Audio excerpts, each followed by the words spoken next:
My name is Daffy. I have a studio called Daffy London. I'm a VR director principally. I come from a visual effects background, and I'm also interested in penetrating the art world with a couple of projects that I have almost complete and ready to go. I'm here because I gave a talk called Punching Through, which is in the Artists Liberated strand. Me and my old boss, Andy Lomas, were both, I don't like to say transcending visual effects, but we're shifting careers. And the topic of the talks were about the process of leaving one industry to go into another, and the pitfalls and the benefits, and what you can get out of doing that.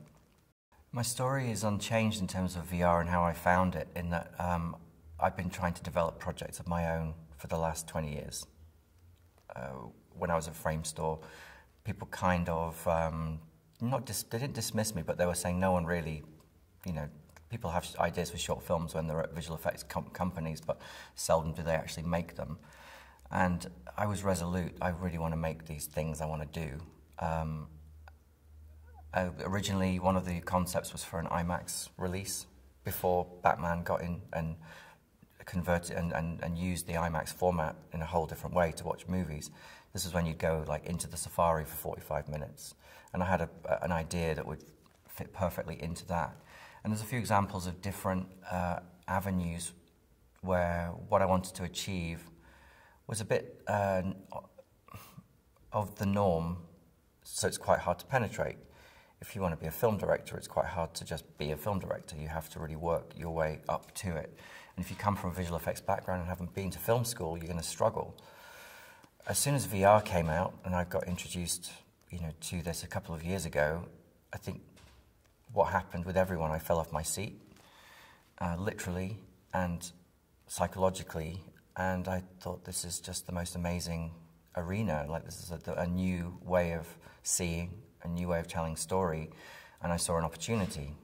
There are no VR directors, so I'll be one of those, and I strive to be the best in that area. That's what interested me about it. Because I come from 3D, I understand 360. I'm constantly looking around a scene and building previs for directors and modeling sets and knowing what's going to look good and where. You could tell me, you could say, position any camera in this room, and I can visualize what it's going to look like. And you learn that on the job. You learn that from working with the best. And it allowed me in the projects that I'm working on to really understand VR and to use pre-visualization as my storytelling tool to allow other people, the artists, to start filling in the gaps. And it's worked really well. I'm really enjoying working in it. But I kind of feel like I'm really in the thick of it still. I don't really feel like I have the project yet to say, this is me, this is my piece. And I'll be honest, it's been a struggle of a year because people are still figuring out what the hell's going on with VR. The question still arises, there's still panels about it. What are we going to do with VR?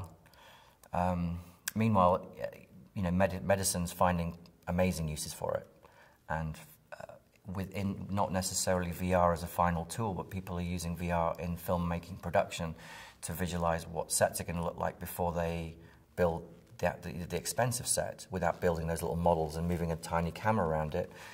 It's just super easy now. You build a 3D model and you put a headset on, and the director can sort of go, oh, well, let's build it from this angle.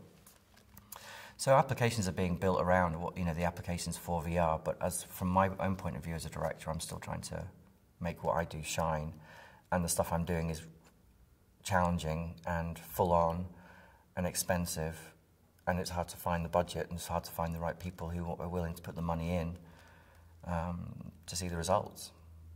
I can talk you through a couple of things I'm working on. I'm working on an underwater project. Interestingly enough, if you look at my interview last year, I still say the same thing. I'm working on an underwater project. And if you look at another interview from 5 years ago at FMX, I'm saying the same thing. So I kind of feel like I'm repeating myself. But I feel like I'm much closer now because I've started to look into the business of VR and where you can make the money, because that's ultimately what people want to hear when you're trying to get investment. So the underwater project, I'm now gearing towards museums and aquariums.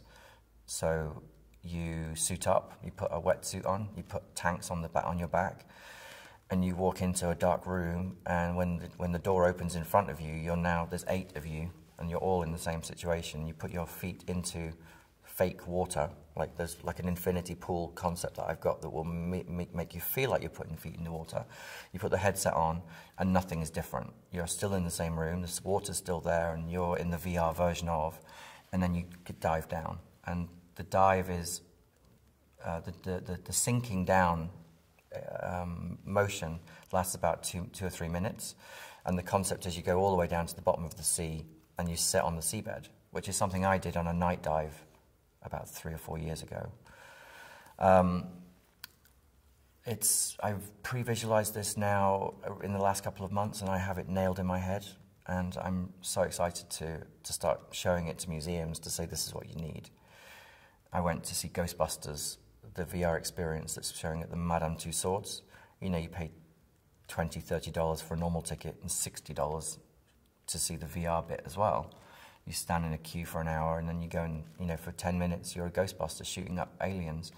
And I went in there because I'm relatively unimpressed with a lot of VR going on, thinking it wasn't going to be great, and I came out a kid. It was amazing, and I just saw it. I was like, this is it. This is the way. This is one way VR is going to make money, and it's one way you can be super creative. You know, putting people into a space, moving them around a room, but you visit the VR as opposed to have the VR on your headset at home. So that's the model for Hidden. I'm working on the Tom of Finland VR experience. Tom of Finland was a gay erotic artist from the 30s, 40s through to the 90s, and he is the leather look.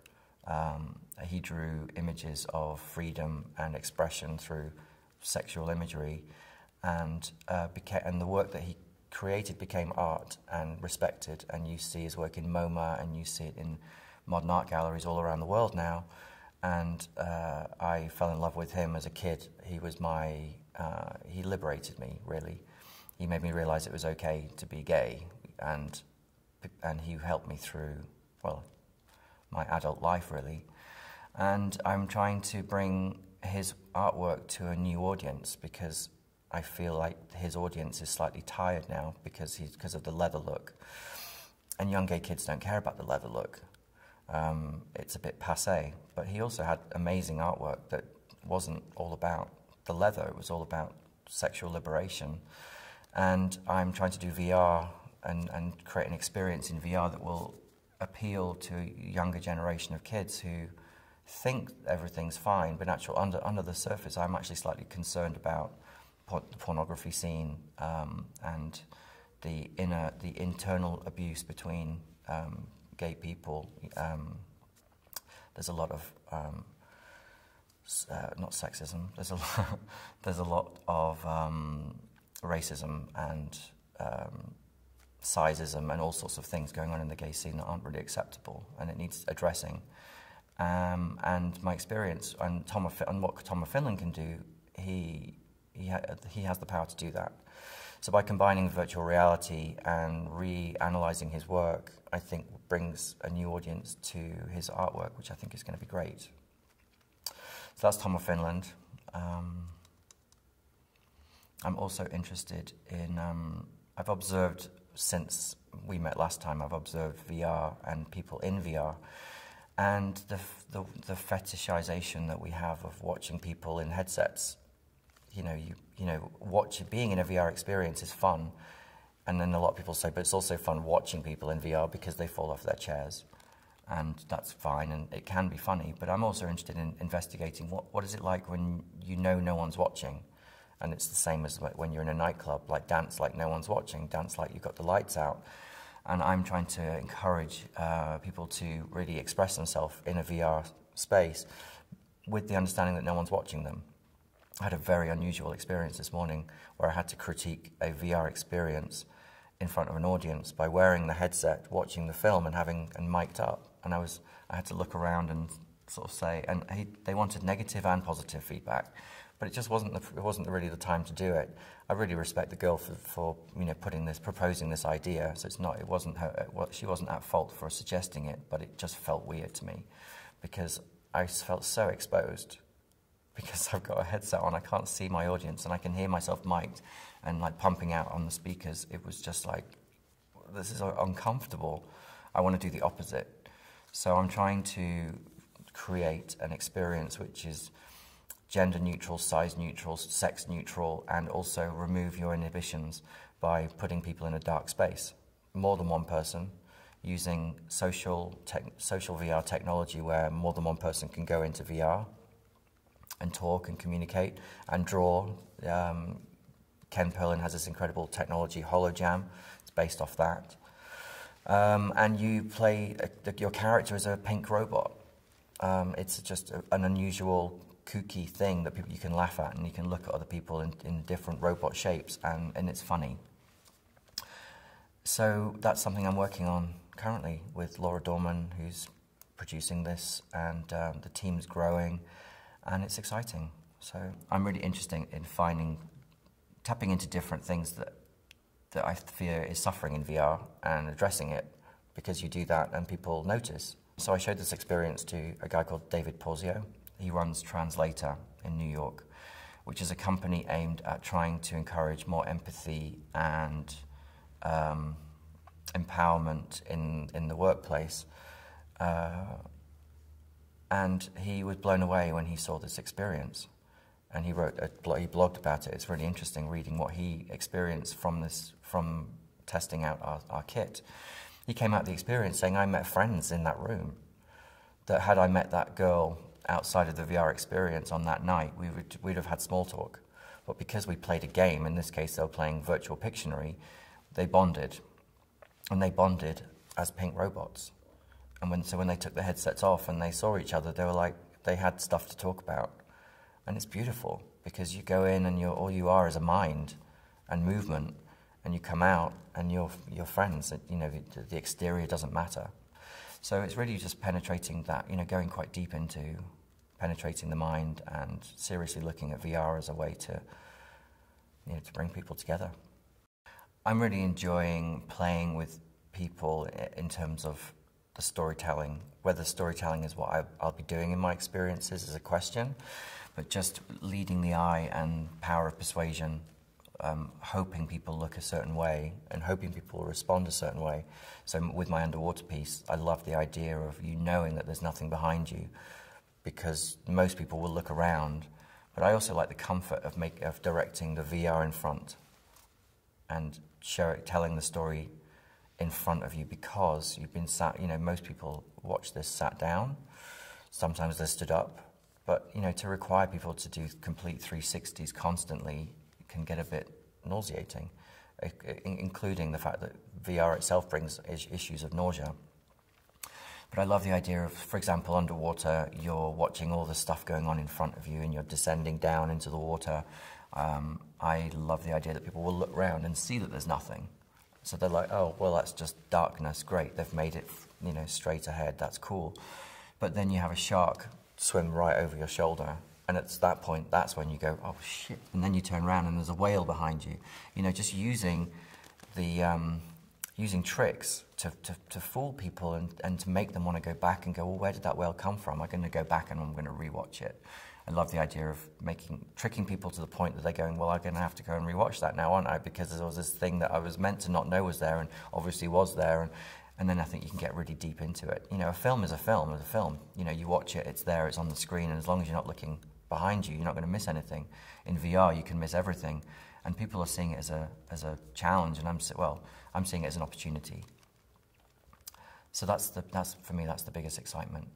I think I've mentioned before with the Tom of Finland idea, it's going to be, you know, it's going to be quite hardcore, but that hardcore happens behind you and everything clean happens in front of you, and it's just how much you look around you depends on how dirty things get, and I think that's really fun.